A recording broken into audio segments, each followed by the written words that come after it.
Ուրեմն ձայների 10%-ը, քվեների 10%-ն է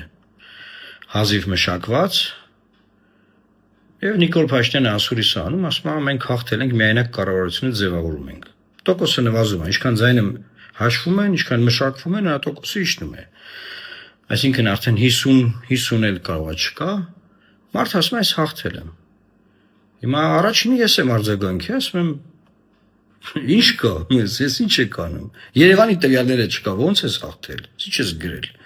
Ասենք չես համբերում, հաշվես սաղ ձայները, ասես հաղթել եմ, ասենք եղավ ախպեր դեմի հաղթել ես մեր ժողովուրդ ես դու բոլորը ուրախ են երջանիկ են, ապրեք, ինչ ա եղել, իրար հետ ապրեք։ Բայց ասենք ես ինչ ա։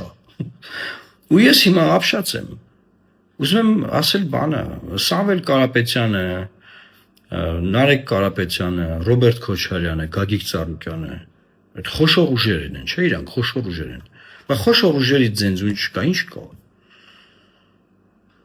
Հանձնաժողովի անդամներ ունեն, օրինակ, երկու ուժ խորհրդարանական հանձնաժողովի անդամ ունի, Հայաստան դաշինքը, պատիվ ունեմ դաշինքը։ Ուր է ձեր տվյալները, Երևանի տվյալներն ուր է։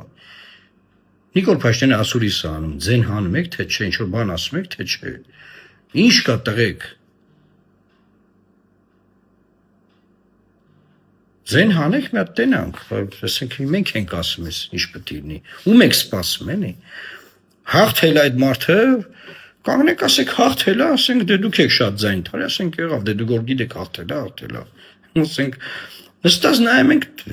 մարդը ասուրիսանում ասում հաղթել է, Մակրոնի հետ խոսացի, բան չգիտեմ այնտեղ։ Սաղ լավ, կառավարությունը ես ձևավորում եմ։ Ես մարդիկ պետք է նստեն։ Okay, գնացեք նստեք ախպեր։ Զանգեք բան ՔՔՀ,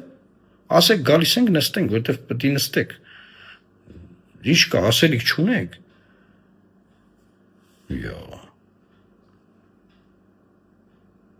Սպասենք մեծ դաշինքները տենանք ինչ են ասում։ Ես իմ ասելիքն ասեցի։ Տվյալները չկան, մարդը հայտարարում է, ես հաղթել եմ։ Ընտրական օրենսդրության բոլոր նորմերի ոտնահարում։ Բոլոր։ Մնացածը դուք գիտեք։ Լավ մնացեք դե։ Ինչ ասեմ։ Աստված պահապան Հայաստանի Հանրապետությանը։ Սպասենք արձագանքներին։